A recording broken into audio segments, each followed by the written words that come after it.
লোক নিৰ্মাণত কোনে চলাইছে অপ্ৰতিৰোধ লুটৰাজ বিভাগীয় মন্ত্ৰী শীৰ্ষ আমোলাক অন্ধকাৰত ৰাখি লুণ্ঠনৰাজ মহাপ্ৰতাপী অভিযন্তা বিকাশ পাঙ্গিঙৰ দুৰ্নীতিৰ কলা দস্তাবেজ ডিব্ৰুগড় লোক নিৰ্মাণত উঠিৰজা বহিৰজা বিকাশ পাঙ্গিং 2022-2023 বিত্তীয় বৰ্ষত পাঙ্গিঙৰ ছত্ৰছায়াত 50 কোটিৰ লুণ্ঠনৰ অভিযোগ লোক নিৰ্মাণ বিভাগৰ মুখ্য অভিযন্তা সঞ্জীৱ শ্যামক অন্ধকাৰত ৰাখি বিভাগত 61 সম্ৰাটৰ দৰে লুণ্ঠনৰ চলোৱাৰ গুৰুতৰ অভিযোগ উত্থাপন হৈছে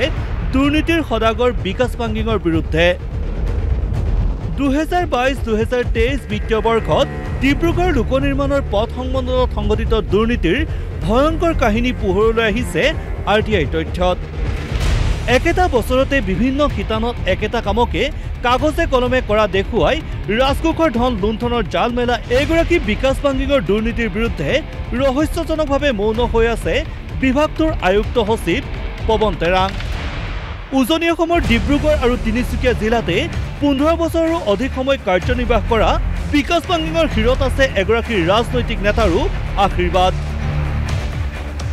চৰকাৰী নীতি নিৰ্দেশনাক ভৰিৰে মুহাৰি নিবিদা আহ্বান কৰাৰো বিস্ফোৰক অভিযোগ আছে পাঙ্গিঙৰ বিৰুদ্ধে আমি সংবাদ মাধ্যমৰ জৰিয়তে ডিব্ৰুগড় লোক নিৰ্মাণৰ সংমণ্ডলত যি 50 কোটি টকাৰ যি কেলেংকাৰী হৈছিলে এই গোটেইখিনি আমি আৰটিআই তথ্যৰ মতে যিখিনি আমি পাইছোঁ গোটেইখিনি আপোনালোকৰ সংবাদ মাধ্যমৰ জৰিয়তে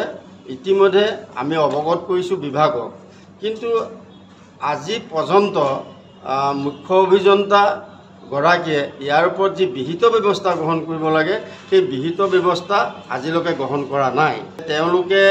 যি নিবিদা গ্ৰহণ কৰিব লাগিছিল সেই নিবিদাখিনি যিহেতু ডিব্ৰুগড় সুপাৰিনটেণ্ডেণ্ট অফিচত যিহেতু এইটো কোনো কাৰণত নিবিদা নহয় আৰু সেই নিবিদাখিনি হ'ব লাগে মুখ্য অভিযন্তা কাৰ্যালয়ত কিন্তু মুখ্য অভিযন্তা কাৰ্যালয়ত নকৰি পেলাই তেওঁলোকে ধন আত্মসাৎ কৰিবৰ কাৰণে তেওঁলোকে এক ব্লেকমেইলিং কৰি অৰ্থাৎ দুৰ্নীতি ভ্ৰষ্টাচাৰ কৰি পেলাই তেওঁলোকে নিবিদা গ্ৰহণটো কৰিছে ডিব্ৰুগড় সুপাৰিনটেণ্ডেণ্ট পিডব্লিউৰ অফিচত ডিব্ৰুগড় লোক নিৰ্মাণত কাললৈ কলংকহনা ঘুষখোৰ অভিযন্তা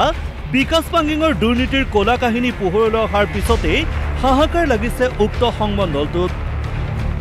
তদানীন্তন কাৰ্যবাহী অভিযন্তা বিকাশ পাঙ্গিঙৰ দুৰ্নীতিৰ সহযোগী ঠিকাদাৰৰ তালিকাত আছে কেইগৰাকীমান প্ৰভাৱশালী ঠিকাদাৰ ৰাজনৈতিক নেতাৰ আশীৰ্বাদ পুষ্ট ঠিকাদাৰেৰে নেক্সাছ কৰি বিকাশ পাঙ্গিঙে চৰকাৰী ধন আত্মসাৎ কৰি হিমালয় পৰ্বতসমূহ ধন সম্পত্তিৰ পাহাৰ গঢ়াৰ বিস্ফোৰক অভিযোগ উত্থাপন হৈছে 2022-2023 বিত্তীয় বৰ্ষত কোন কোন শিতানত কোন ঠিকাদাৰক বক্ৰপথেৰে কোটি কোটি টকাৰ ঠিকা আবণ্টন দিয়া হৈছিল তাৰ বিতং তথ্য আহি পৰিছে DO86 ফাইবৰ হাতত এতিয়া দুৰ্নীতিৰ সদাগৰ বিকাশ পাঙ্গিঙৰ বিৰুদ্ধে দিছপুৰে কি পদক্ষেপ লয় সেয়া পৰৱৰ্তী সময়ত হ'ব লক্ষণীয় এই বিষয় সন্দৰ্ভত DO86 ফাইবৰ অনুসন্ধান থাকিব অব্যাহত ভিডিঅ' জাৰ্নেলিষ্ট আইনুল হকৰ সহযোগত ৰাতুল ৰঞ্জন চৌধুৰীৰ ৰিপৰ্ট DY365